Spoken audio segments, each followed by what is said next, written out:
Hello fellow collectors and welcome to Long's Toys. Today we are taking a look at DX God Kabuto from Ohsama Sentai King-Ohger. And this is kind of our first true auxiliary mech outside of the main configuration. I know we have 10 mecha to make the full, King-Ohger configuration, but this is our first auxiliary mech outside of that. So we have a second beetle in Kabuto. We've already had Kuwagata as part of King-Ohger. And this was released previously as part of a combo pack back when King-Ohger first debuted earlier this month. But I kind of missed the train on that. I did not know about it until it was too late to pre-order it. So I had to go for the single release, which just came out this week. But yeah, he's another beetle. He looks great. I love the color scheme here. You got the gold, black with a little bit of green for accent color. I think it looks really, really cool. And the packaging here is pretty simple. Just have Kabuto very prominently here on the front of the packaging. You got King-Ohger here in the background. Over on this side, we can see Kabuto connected as kind of a giant arm cannon. Over here on this side, we just have another picture of Kabuto in beetle form. Not really much, but your standard warnings going on down here on the bottom. And then up here again, just showing how they combine and showing you how long this giant cannon is. It's going to be pretty ridiculous when it is connected to his arm. But yeah, overall, I'm pretty excited for this one. I'm going to go ahead and get everything out of the packaging here, and we'll take a closer look. So here is God Kabuto out of the packaging. I will say that the green here is definitely more of a fluorescent green than it appears on the packaging. The packaging really kind of shows them all closer to this green, this nice metallic green here for the eye. But this is definitely like a more fluorescent, lighter green, and over here on the side as well. I mean, I like this color green more, but this is okay. I just think the packaging definitely shows it as a little bit darker green. But for the most part, I really like the black and gold color scheme. I think that looks pretty good. The feet or legs here do come separate in the box, and they're just little ball pegs here. You just pop them into these ball joints, so you have to attach the 6 legs when you get this thing out of the packaging. But for the most part, it's pretty cool. It has this effect here where if you grab a hold of this, it will kind of have the horn like kick forward like he's attacking somebody with it, which is kind of fun. You can also open the wings back here if you want to make it look like he's flying. There's no wings or anything here, but you can just kind of open up the shell and pretend he's flying. So overall, I think it's pretty cool. I do like this thing quite a bit. And you do have 6 ball joints here for the legs, so you can move these around however you like. I mean, there's not a huge range of motion, but you can certainly move side to side. There's a little bit of up and down, but I would say it's mostly side to side, and so you can move the legs around into whatever kind of position you want. But the directions really show these 2 legs going straight back, these at kind of a 45, and then these mostly facing front. And if you do it like that, he will stand pretty well. Not too many issues there. So yeah, all in all, pretty cool. I like him quite a bit. So I just wanted to do a quick size comparison with God Kabuto and God Kuwagata. We have 2 beetles now. Kuwagata is obviously much larger. I wouldn't say he's like twice the size, maybe 1.5 times the size of Kabuto, something like that. I mean, the pincers obviously are a lot of the extra space here, but he's just a little bulkier. Obviously, Kabuto is not nearly as bulky as Kuwagata, so if these 2 were going to fight, I think I'd have to give the edge to Kuwagata. Definitely larger of the 2 beetles here. Alright, so to get Kabuto ready for transformation and combination with King-Ohger, we're going to take the horn here and we're going to rotate it around 180 degrees because it's at a 45-degree angle, so that's going to line it up perfectly for the cannon. Otherwise, if you really wanted, you could just pop this off. It's a very simple little clip on there, so it's really not too much of a big deal. This is going to unhook this whole like leg assembly underneath here is going to unclip, and you can see that there is a little clip right here, and that was clipped in underneath. It's going to be hard to see because everything's black here, but the clip was right there. And then once that is unclipped, you'll be able to kind of grab this at this seam right here, and then this whole piece will flip around like this and clip into place. And you can see all this really nice gold chrome here. That just looks really, really sharp. So there's a little bit of a trick to this. So you're going to slide this over. There's a track right here that slides around on. And then this is going to come up, and you can see that there's another clip here, and that's going to clip in underneath here, like so. So that's going to clip into place. And then at this point, you're just going to want to kind of streamline the legs. So push them all straight back this way and bring these in here like this, just kind of as close to the body as you can, something like that. Then you're going to come over here to this half, and this is going to unhook as well and flip around. But to clear this, you're going to have to use the little gimmick that they have here, where you're going to push that up. This will be able to slide through, and then you can close it up. So you get to use that horn gimmick again. And there's really nice chrome all over here on this side as well.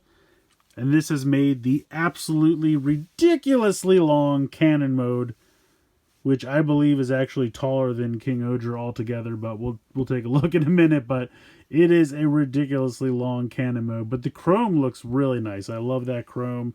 And it looks very solid. Like all the pieces have come around in a way that this doesn't really have any gaps or anything. I feel like it all fills in very nicely.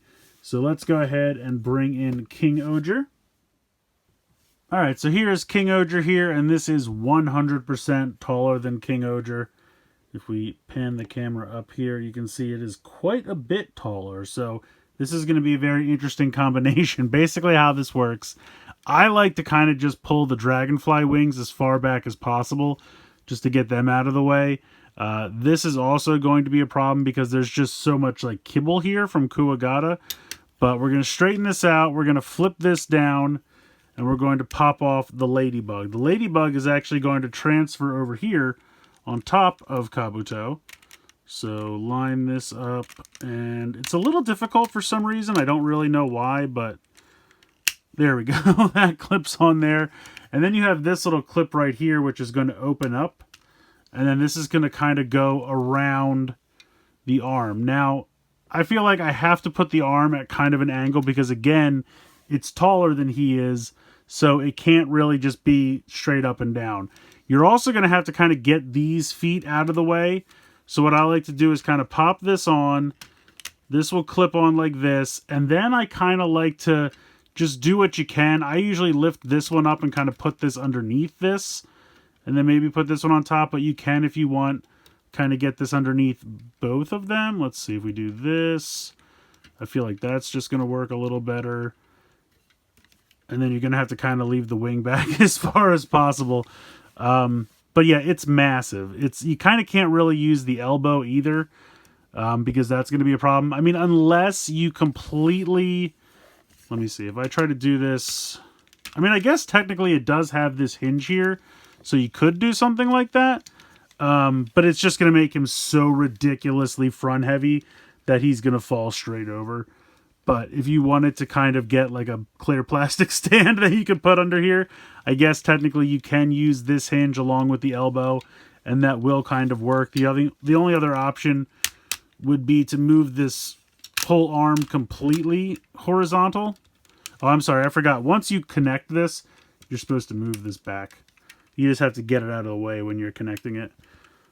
This is also not really going to work as far as being too front heavy, but I feel like, I don't know why, this one has a little bit of a chance. I think because now it has some weight here in the back to kind of counterbalance it. But however you use it, this thing is ridiculously, massively long, and it's going to have trouble standing on its own while he's wielding it. It's a very neat cannon. I think even in the show they had something that he rested this on because they realized it was so just ridiculously massive. So yeah, it's a cool cannon, but it is absolutely ridiculously large, and it's really difficult to get him to stand while it is equipped. I think this one's pretty cool. I really like the color scheme. I do wish that the fluorescent green was a little bit darker green, closer to the metallic green we get for the eye, just because I think that works with the overall color scheme a little bit better. And you can really see what I mean here. Like the green here on the box is definitely a darker shade than what we got here. I still think this looks pretty good. I just think this looks better. But color scheme aside, I think this is a really cool little beetle. I love the giant cannon that it transforms into. It's just ridiculously massive. I love all the really nice gold chrome on the inside that you get to see in the cannon mode. I think that's pretty cool. Now, again, this is one that you may have had for a while now if you got that combo that came out earlier this month.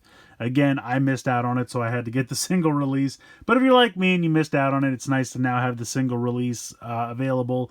If you would like to continue to wait, we recently got a reveal for God Bata, or Grasshopper, and God Sasori, or Scorpion, and they're going to be doing a 3-pack. They all have kind of the same color scheme, where it's kind of, black and gold and then a different accent color.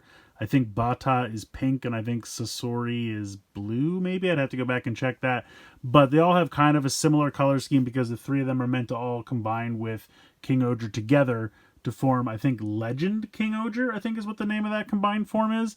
So if you still don't have this one and you don't really want the single release, they are doing a 3-pack of those. Otherwise, Bata and Sasori will be available singly for people who already have this or already bought the combo pack. So there's literally 3 different ways to pick up this mecha, either in the original combo, the single release, or the combo with the other 2 that's coming out later. So I guess they wanted this guy to be available, and I think it's funny that he's available in 3 different sets.